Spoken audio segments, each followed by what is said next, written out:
আমি বলবো তারা তবলিগের ভেষ নিয়ে তারা মুনাফিক, তারা মুসলিম জাতির কলঙ্ক।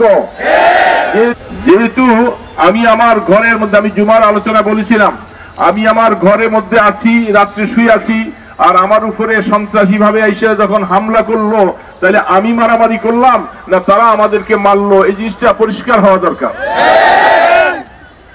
তাদের ভাষায় আমরা সেখানে 5,000 মানুষ ছিলাম, তাদের 20,000 মানুষ ছিল। আর তারা যখন সেখানে যে হামলা করেছে, আমাদের ভাইদেরকে আহত করেছে, শহীদ করেছে, ওই সময় তারা আমাদের কাকরাইলের মাঠে, টঙ্গীর মাঠে গিয়ে আমাদেরকে আক্রমণ করেছে।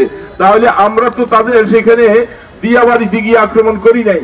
তাহলে বোঝা যাচ্ছে যে তারা আমাদের এখানে আইসা আমাদেরকে আক্রমণ করেছে। তারপরেও আবার দুই গ্রুপের মারামারি শব্দটা, এটা আমি আপনাদের কাছে উদাত্ত আহ্বান করব, এই ভুল তথ্যটা আপনারা পরিবর্তন করবেন।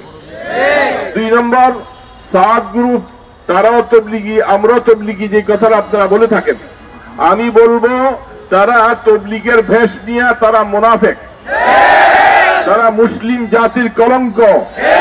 যেহেতু তাদের সাদ সাহেবের যে আকীদা, আল্লাহ পাকের কাছে হেদায়েত নাই, হেদায়েত নবীর হাতে। যেই কথা যেই সাদ সাহেব বলতে পারে, অবশ্যই মনে রাখতে হবে এমন একটা আকীদাই যথেষ্ট।